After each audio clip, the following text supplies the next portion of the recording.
שלום לכולם, חזרנו לערוץ ידע זה כוח, שבו אני אלמד אתכם C# וה-Control Application.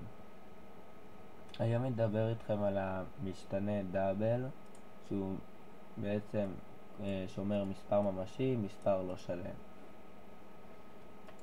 אוקיי, בואו נתחיל. עכשיו כדי להגדיר משתנה כזה נרשום דאבל, ועכשיו מה שאנחנו רוצים. זה חשוב מאוד לרשום מה שאנחנו רוצים, כדי שנזכור אחר כך איך קראנו למשתנה, ולא סתם x או xy או y או z, אלא במשתנה שבאמת נזכור. אז למשל אנחנו יכולים לשמור דאבל, למשל נרשום למשל money. עכשיו ככה הגדרנו, למשל money שווה 10.5. הגדרנו משתנה. בעצם כאן הגדרנו שמאני, כסף, שווה ל-10.5. עכשיו שזה כלומר, אני אתרגם את זה קצת לעברית, שיש לי כאילו 10.5 שקלים. עכשיו בואו נעשה דוגמה. למשל, זוכרים למשל נרשום console.writeline, שזה להציג על מסך הפלג, שזה המסך השחור בקונטרול F5.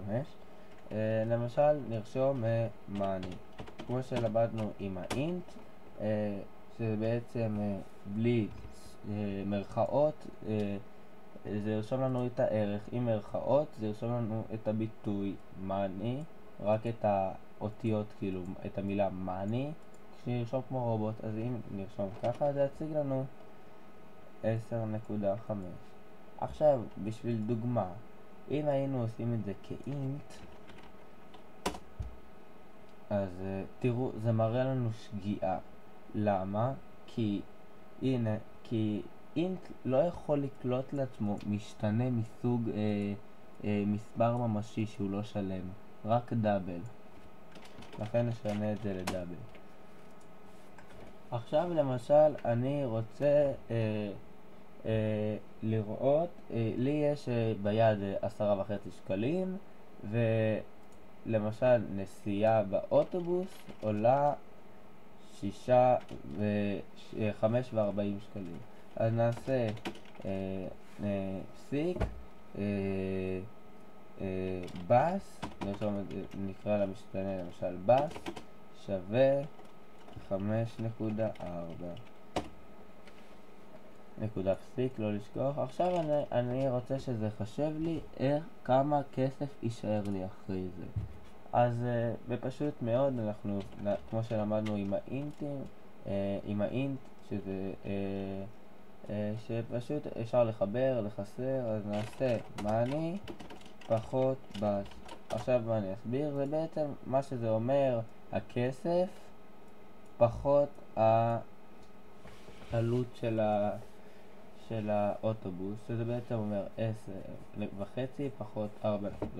עכשיו נעשה קונטרול F5, נעריך את התוכנית 5.1. הנה, כמו שאנחנו רואים, 10.5 פחות 5.4 זה 5.1. עכשיו כדי שנעשה את התוכנית יותר יפה, נלמד דבר חדש. דבר ראשון נמחק. עכשיו נקרא, יש משתנה דאבל חדש שקוראים לו money after bus. עכשיו אני אסביר. עכשיו אתם בטח לא תבינו למה יש כאן חלק אותיות גדולות, חלק אותיות קטנות. דבר ראשון, אם תהיתם למה יש קבקוב, לא קבקוב, סוג של גל ירוק מתחת למשתנים, זה בגלל שעדיין לא השתמשנו בהם, ואז המחשב אומר שזה סתם בזבוז של זיכרון בינתיים. אבל לא להתייחס לזה, כי אני אשתמש לזה בהמשך.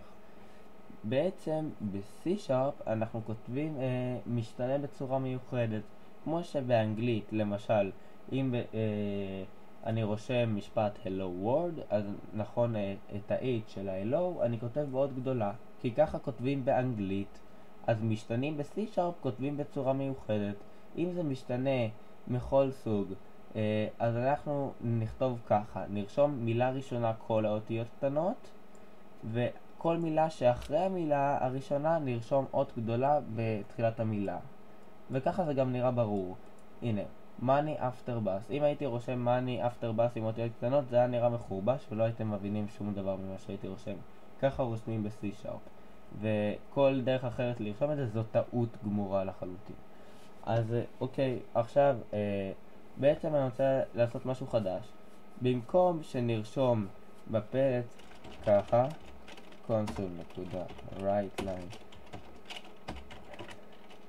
אני פחות בס, ואז זה יציג לנו בעצם את הנסיעה, שזה ונריץ קונטרול F5, שזה 5.1. אז אפשר לעשות משהו חדש שאני אלמד אתכם, שזה בעצם נקרא הצבה.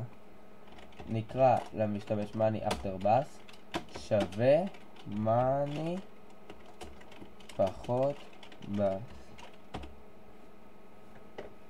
צר לי להכביד על עולמכם, אבל שווה ב-C# זה לא כמו שווה במתמטיקה, זה לא יוצר כאן את ערך השוויון, חבל, כי זה לא.